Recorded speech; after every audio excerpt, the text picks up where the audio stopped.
What do you wish you had in high school that kids have today? Programming classes. I seem to have just missed that after I graduated. I took my first high school programming class in spring of 1978.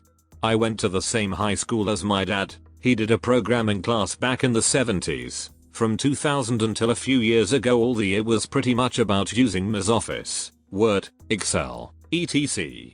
They started teaching programming again a few years ago. I just find it funny how they stopped for so long.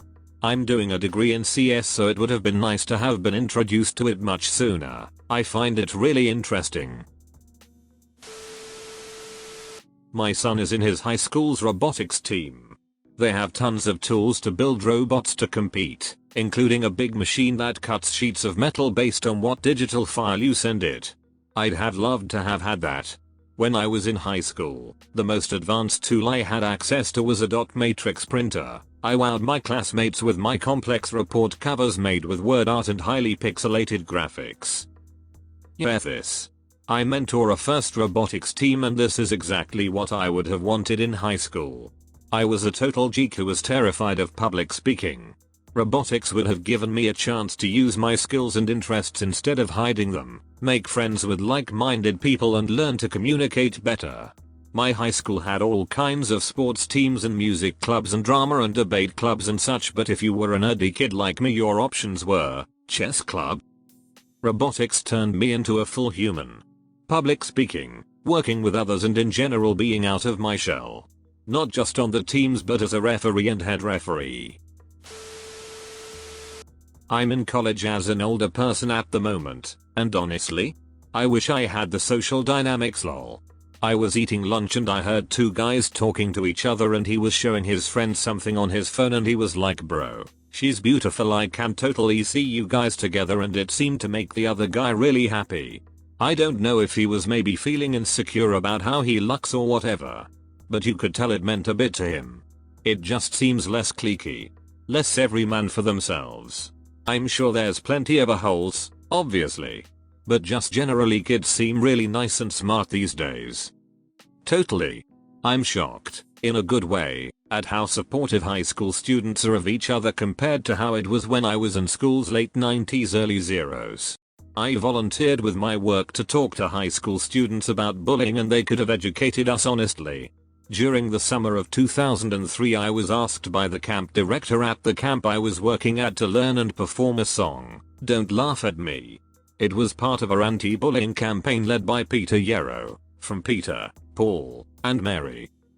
My boss incorporated quite a bit of educational materials from that program, which we taught all summer. I remember that as I started reading over the music, I thought, the kids are going to think this is so lame. This boss has good intentions but this is going to fail. I will learn and play the song, but the kids aren't going to want to learn it, too. It's something I'm glad that I was wrong about. The kids had no preconceived notions, and learned that song the same as they did all the other camp songs we taught them. They really engaged in the anti-bullying discussions we had. It's been amazing watching the cultural shift in the past 20 years around topics like bullying. My generation saw bullies as cool, and they were respected, often out of fear, but still. In the past 20 years I've watched things shift. Kids these days don't respect bullies. They are more likely to be pitted. Kids can now talk about how they feel with their friends without fearing they will get assaulted because of it. I'm sorry I doubted you, Peter Yarrow. Thank you for believing that we can teach kids to be nicer to each other, and making it so. Probably cell phones. The ability to call or text an individual to find out where they are was a revolution but wasn't widespread until I was in college. Used to have to call their parents' house and hope they were there. The idea that once you left the house you were just in a communication black hole until you returned or actively called someone from a payphone is a big change from the modern day. You had to make plans the day or morning before, and then if anything happened to derail those plans then whole thing was just a failure. I remember making the collect call and instead of my name I'd say pick me up, real quick, and after the message played my mom would decline the charges and no to pick me up. Those were the days. Digital photography. I have so few pictures of friends and good times we had during high school because no one carried around a camera and bothered to get film developed. Of the ones we did have, most are long gone with no negatives to get them reproduced. Edit. To all of the folks saying to be glad because there aren't that many pictures to come back and haunt you. When you're in your 50s you'll be amazed at just how few people give a crap about the stupid stuff you did in high school. We all did stupid stuff. No one is unique in that aspect. You just grow to realize it wasn't really all that stupid. I was that annoying girl that brought her Canon DSLR with her every day and kept filming and shooting without consent. Don't know how and why I kept doing it even though everyone hated it, but now people are contacting me because they want to see photos from when they were teenagers. MP3 players, Spotify and the like. I had to carry around my Discman on my long walk home from school. Even with Antiscape it would still buffer every now and then. Don't get me started on batteries too. Nowadays it's so easy to listen to anything at any time. Back then it wasn't. I'm still discovering new music from 20 plus years ago thanks to Spotify. So much easier than sitting next to the radio with your finger on the record button so you could capture your favorite songs on cassette tape. Are the days of taping Radio 1 charts on a Sunday. Personally, having come from high school in the 90s when we did have internet but it was more of a novelty, Wikipedia. Wikipedia is one of the greatest repositories of human knowledge and you can see the sources. It would have been amazing for it to have been built out to where it is now while I was in high school. Get the Encarta bruh. Encarta 95, oh baby, I remember that. Then I'd come home and have to crack open that bookshelf of encyclopedias and do research. Class of 1984, a word processing program. I cannot write or type for crap. I have dysgraphia. If I could have been able to get words on paper as easily as we can do now, who knows how my life might have turned out. I spent 12 years explaining my son's dysgraphia to his special education teachers. It was a nightmare, and it's still a nightmare when he has to fill out new applications and CVs pretty much any form. They had computers other kids could use. He was class of 2011, but they didn't know what dysgraphia was so he didn't get one. He used one at home but he had to handwrite all his papers. I can't imagine what he went through back then. When dyslexia was still being recognized as just lazy. Edit a word for clarification. I feel you. I commented my story above with my son.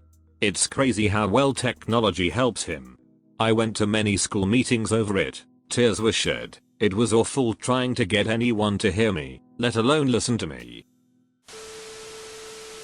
I see a lot of nothing responses, cherishing the lack of intrusive technology and privacy, but I feel like I missed out on the chance to really capture memories I would hang on to forever.